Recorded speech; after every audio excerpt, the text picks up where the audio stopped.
I've been lifting weights to build muscle for a long time, for over 20 years, believe it or not. And throughout that time, I've learned a lot about it.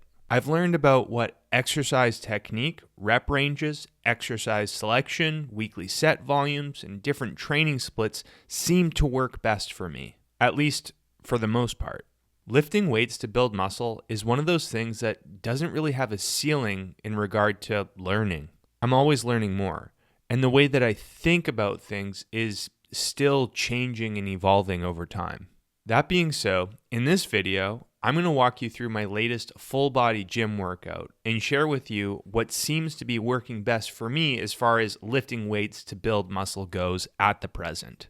Again, I'm still learning myself, but my hope is in that sharing what seems to be working best for me right now in the present might be helpful for you too when it comes to building muscle for yourself.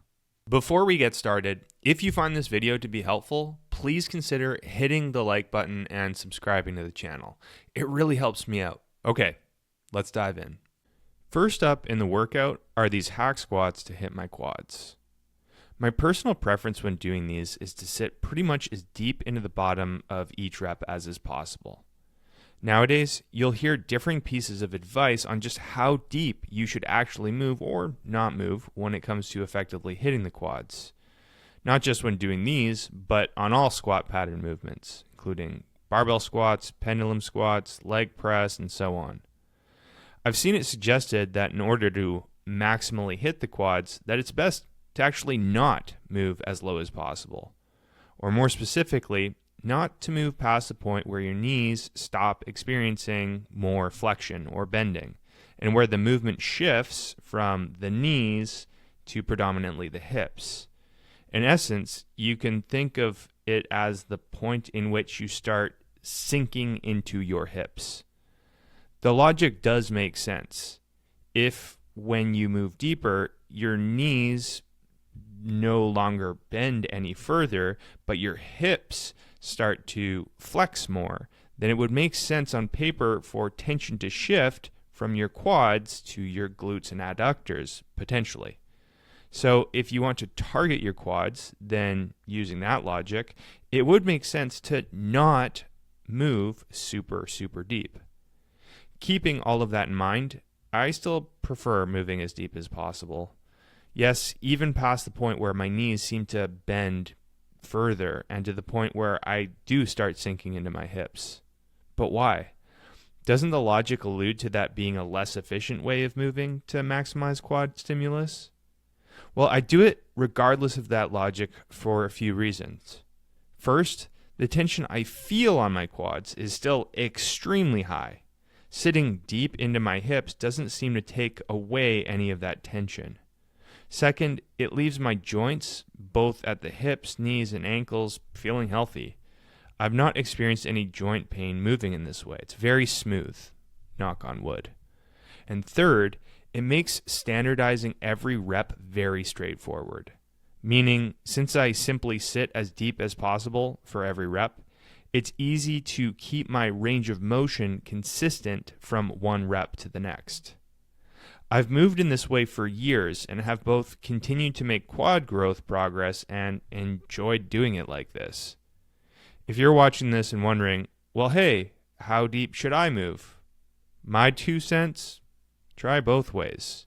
Move just to the point where your knees fully bend, which is still very deep, and try doing it the way I am doing it here, where you allow yourself to actually sit into your hips or sink into your hips. And then from there, see which way leads you to feeling the most tension on your quads, while simultaneously also feeling good on your joints. If it was me, I would just pick the way that best fits those criteria points. Next up are these seated leg curls to nuke my hamstrings. I found that getting the most out of doing these starts with getting the setup of the machine right. On this machine, there are 4 or 5 different adjustable parts where I can move the seat back or forward and the height of the leg pad up or down and so on. The key is to set the machine to the spot where once you're seated in place, you're in the most stable, least awkward position possible and where you can move with the maximum amount of range of motion. The more stable and secure you are, the more force your hamstrings will be able to produce. Makes sense. A loose or awkward setup just doesn't work well. Upon making sure the setup is solid, I aim to do as many reps as possible. Similar to what you might have noticed when I was doing the hack squat, I make sure that the eccentric is slower and more controlled to really make my hamstrings work hard in controlling the load under that tempo. This is an exercise that I really like adding drop sets or myo rep sets after I've hit failure or near failure for my last standard working set. Lat pull downs are up next. There are lots of different grips to choose from when doing these. There's wider grips, narrower grips, neutral grips, overhand grips, meg grips, standard grips, and so on. Depending on the grip you use, you do have the potential to slightly bias how you hit your lats, mainly through changing which function of your lats is more or less dominant through the movement. Shoulder extension or shoulder adduction are the two main ones. Different grips also determine the exact angle of resistance you move against and what part of your lats will be predominantly stretched or contracted at the bottom or top of each rep. Lots of options to consider. My 2 cents is this though. Regardless of the grip you pick, you're hitting your lats. And in doing so, they're going to get muscle growth stimulus. Will the exact grip you use change the way your muscles grow or what shape they will grow into? Probably not as much as you might think.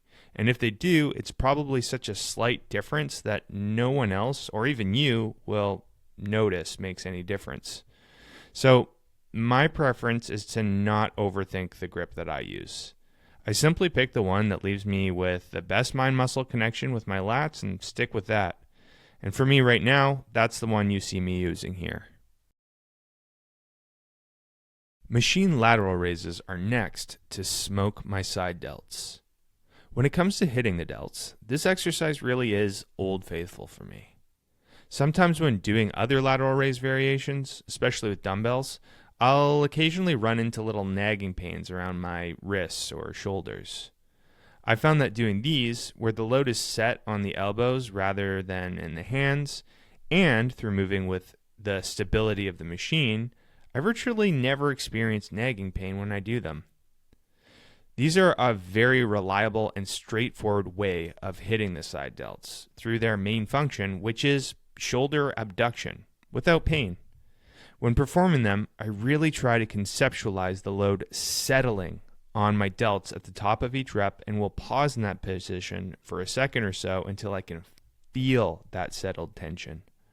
From there, I'll aim to hold on to that as I move slowly through the eccentric to uphold my mind-muscle connection and ensure that my delts are being exposed to tons of tension. Like the seated leg curls, this is another movement that I love adding drop sets and or myo rep sets to. In fact, there's hardly a time where I don't include at least one drop set after my final standard working set. Flat dumbbell bench press is next to hit my chest.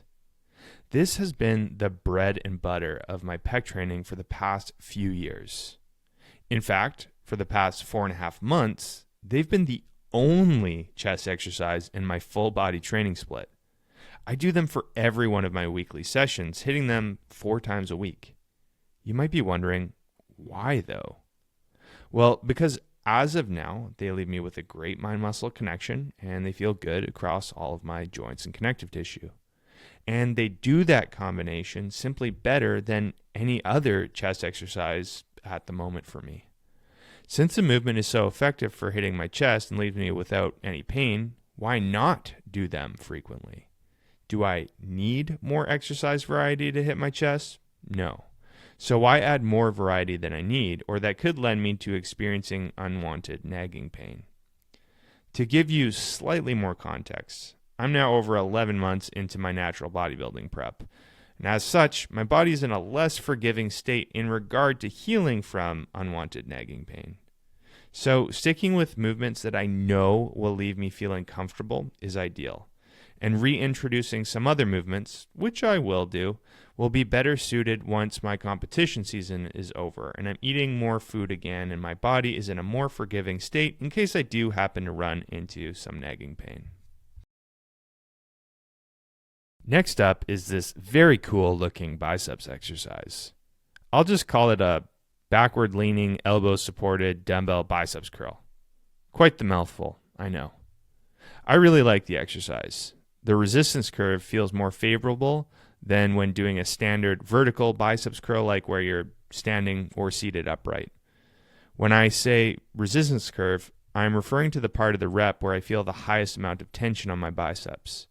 With this angle, that's at the bottom-ish part of each rep. I also really like the elbow support.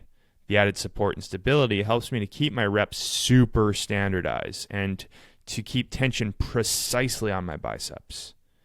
Performing these at whatever load and rep range I choose, I aim to move with lots of control. Doing so, again, helps me with precision. Accurately hitting my biceps and keeping tension there until they can no longer move. And last, but certainly not least, are these easy bar triceps overhead extensions. Just like the bicep curls, when performing these, it's all about precision. I move with control and aim to keep tension exactly where I want it, on my triceps. There is room for variability in your setup or performing these, mainly in your elbow positioning. You could intentionally keep your elbows closer together or let them drift further apart. And different fitness professionals might tell you that one position might be better than another. My personal preference, like you might guess at this point, is to pick the elbow position that simply feels the most comfortable on my elbows, wrists, and shoulders. Regardless of exactly where they're settled, the triceps will be working hard, so might as well pick the position that involves the least amount of nagging pain and that I can progress with uninterrupted by said potential nagging pain for as long as possible. I think about moving with the groove of my body, not outside of that. And there you have it. Hopefully sharing some of the thought behind my approach to lifting weights from this specific workout gives you some ideas to potentially try out within your own workouts to help you build muscle. Again, I'm still learning and evolving myself, and the way that I think about things is still an ever-changing kind of a process. Even so, hopefully something that I've shared with you might be helpful. At this point, I'd love to hear your feedback. Let me know if you have any questions, comments, or insights about anything that I've shared with you in this video in the comment section below. Before this video comes to a close, I want to quickly let you know about the work that I do. When I'm not making YouTube videos or Instagram content, I work full-time as an online physique coach, where I help my clients to accomplish their muscle growth and fat loss goals by optimizing their approach to strength training and nutrition. And I coach them through the process. I've been doing this work for over 7 years and love helping my clients to not only transform their bodies, but ultimately their lives. If you've been considering getting some help with accomplishing your own physique goals, feel free to hit the link in the description below, where you can learn a little bit more about the work that I do and how it can help you. You can even use that link to schedule a free video consultation with me. If you have any questions about my coaching or how it can help you, just email me at sam@jadeathletics.ca. Thank you so much for watching, and I'll see you in the next video.